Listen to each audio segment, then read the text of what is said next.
بسم اللہ الرحمن الرحیم۔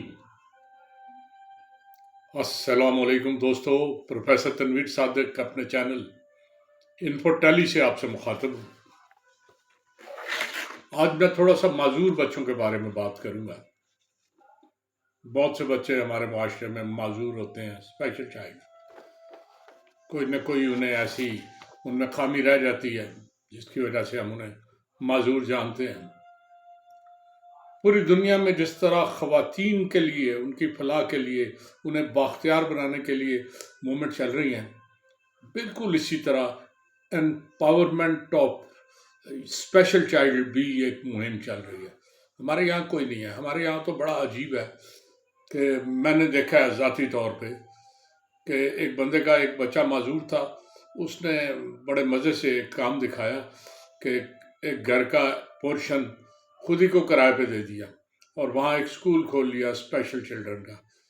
اس میں ارد گرد سے 10-12 بچے اکٹھے کر لیے، ایک این جی او بنا لی، اس کے نام پہ پیسے لیے۔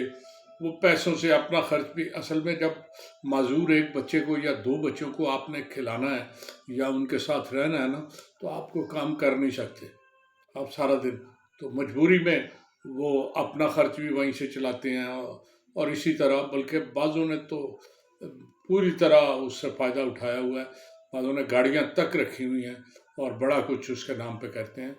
لیکن عملی طور پہ جو امپاورمنٹ ہے اسپیشل چلڈرن کو، جو انہیں صلاحیتیں ہمیں دینی ہیں، معاشرے میں مفید شہری بنانے کے لیے جو کوشش کرنی ہے نا، وہ بہت کم ہوتی ہے۔ ہمارے یہاں تو میں ایک دفعہ پہلے بھی ذکر کیا تھا کہ میں ملیشیا گیا ہوا تھا، تو ایک فیکٹری میں گیا، بڑی میں حیران رہ گیا۔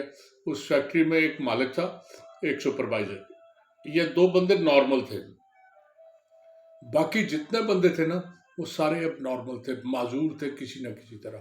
وہ اپنے معذوروں میں ایک اور خوبی ہے، انہیں سگریٹ پینا یاد نہیں آتا، انہیں تھوڑی دیر بعد کوئی کام یاد نہیں آتا، وہ اپنے حال میں مست لگے رہتے ہیں کام۔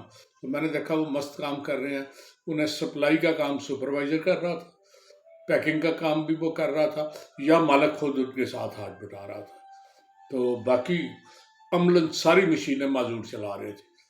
تو میں نے انہیں پوچھا، انہوں نے کہا یہ ہمارے انسٹیٹیوٹس ہیں ایسی، وہ ایسے بچوں کو تیار کر دیتی ہیں، اور بہت سی فیکٹریوں میں، کہتا ہے اتفاق سے میں نے تو ہر مشین پہ ہی وہ معذور آدمی بٹھایا ہوا ہے، لیکن عام طور پہ جہاں بھی جس فیکٹری میں جائیں گے آپ کو 2-4 بندے ملیں گے۔ لیکن ہمارے افسوس کہ ہم بچوں پہ وہ کیئر نہیں ان کی کرتے، ان کا خیال نہیں رکھتے۔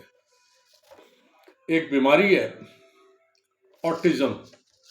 آٹزم اس طرح کی بیماری نہیں کہ بخار ہو گیا جی کو، یہ ایک ذہنی بیماری ہے کہ بچہ جو ہے نا، اس کا ذہن الٹا سوچنے، الٹا دیکھنے، وہ جو چیز وہ کہنا چاہتا ہے نا وہ کہہ نہیں سکتا، جو سننا چاہتا ہے اسے سمجھ نہیں آتی، جو ایکسپریس کرنا چاہتا ہے اسے پتہ نہیں چلتا کیسے ایکسپریس کرو، اس کا ذہن بس عجیب ہی طرح کا ہو جاتا ہے۔ ایسے بچے، اچھا وہ اشاروں سے بھی کچھ چیز سمجھا نہیں سکتے، ایسے بچے جو ہے نا، ان میں نظم و ضبط کے ساتھ کچھ نہ کچھ سکھایا جا سکتا ہے۔ کیسے سکھایا جاتا ہے یہ تو میں نہیں جانتا، لیکن میں نے بہت سے ملکوں میں دیکھا ہے، ایون بھارت میں اس پہ بڑا کام ہو رہا ہے، اور معذور افراد کو سمجھانے اور سمجھنے پر پورا زور لگایا جاتا ہے، اور وہ اس میں کامیاب بھی ہیں۔ ان کے بہت سے معذور لوگ جو ہے نا، وہ اس وقت صحیح کام کر رہے ہیں، وہ بات نہ بھی کریں لیکن انہیں جو سمجھایا جاتا ہے نا وہ کام پوری طرح کرتے ہیں۔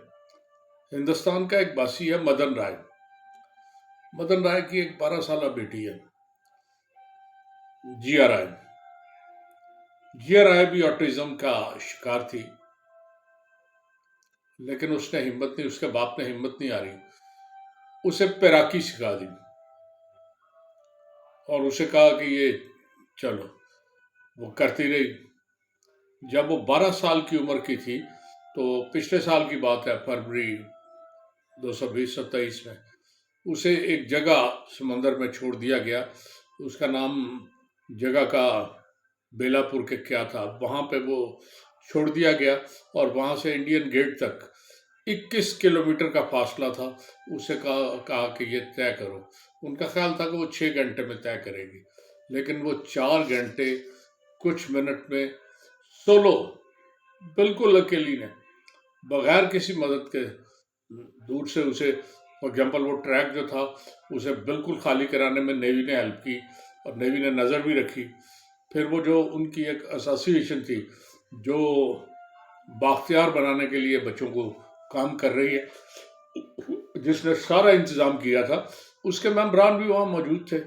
لیکن بچی اکیلی چلی، اکیلی وہاں سے تیراکی کرتی ہوئی 21 کلومیٹر تک وہ تیرتی ہوئی آئی اور آ کے جس مقام پہ اس نے پہنچنا تھا پہنچ گئی. اور یہ اس کا کوئی پہلا ایونٹ نہیں تھا، اس نے بہت سے ایونٹ میں حصہ لیا ہے. اسے بہت سے ایوارڈ مل چکے ہیں، اسے بہت سے، وہ جو بھارت کا سب سے بڑا سول ایوارڈ ہے وہ بھی اسے دیا گیا ہے. اس کے علاوہ اور بہت سے انٹرنیشنل ایوارڈ بھی اسے ملے ہیں. تو یہ 11 بچی تھی، آٹوزم کا شکار تھی، لیکن اس نے یہ کام کیا. ہمارے یہاں پتہ نہیں کیا وجہ ہے کہ ہم کام نہیں کرتے. سرکاری سطح پہ تو سارے لوگ سمجھتے ہیں کہ کام کرنے کی ضرورت ہی نہیں. کسی بندے کو کہیں، وہ کہتا ہے یار میں نوکری کر رہا ہوں، لیکن وہ پرائیویٹ نوکری ہے، سرکاری دلا دو. کام کرو گے؟ کہتا کام کرنے کی بات، سرکاری نوکری ہے جی، اس میں کام کیا کرنا ہے؟ یعنی سرکاری نوکری صرف وظیفے کے لیے کرتے ہیں، عملاً کچھ نہیں. اور ان بچوں پہ بہت سا جاپان اور مغربی ممالک بہت سا فنڈ دیتے ہیں کہ ان بچوں کو کسی طرح بہتر شہری بنانے کے لیے کوشش کریں. لیکن ہم ایسا نہیں کرتے. ہم وہ سارا پیسہ، آپ دیکھیں جتنا بجٹ آیا ہوگا نا، کہاں خرچ ہوا جی؟ فلاں فلاں فلاں. وہ ایسی جگہ خرچ ہوتے ہیں جو غیر ترقیاتی چیزیں ہیں. 10 لاکھ آیا تو 9 لاکھ کی گاڑی لے لیں گے جی، وہاں وہ جو چیف ایگزیکٹو ہے اس کے بغیر ہل ہی نہیں سکتا. تو کیا کیا جائے؟ تو کوشش کریں کہ یہ بچے ہماری قوم کا سرمایہ ہیں. یہ بچے اگر اچھی زندگی گزاریں گے، بجائے یہ کہ وہ خاندان کے، میرا ایک دوست تھا، اس کا ایک بچہ تھا، پچھلے دنوں وہ خود بھی فوت ہوا ہے، اس سے پہلے اس کا، اب وہ بچہ طاقت بھی تھا، اسے سنبھالنا اس کے لیے عذاب تھا. وہ بیچارہ سارا دن اسے بند کر کے جاتا تھا، کالج سے جب واپس آتا تھا تو پھر اس نے 15-20 گھنٹے اسی کے ساتھ گزار رہے ہیں. لڑکا ینگ تھا، طاقت بھی اس میں بہت تھی، تو کسی اور سے کنٹرول بھی نہیں ہوتا تھا. لیکن اگر ہمارے یہاں ادارے صحیح کام کرتے ہوں تو والدین کو اس کی فکر نہیں ہونی چاہیے. تو دعا کریں کہ ہمارے اداروں کو کچھ ہوش آ جائے، حرام خوری ختم ہو جائے نا، تو بہت ساری اصلاح ہونی شروع ہو جائے گی. اجازت چاہتا ہوں جی، اللہ حافظ.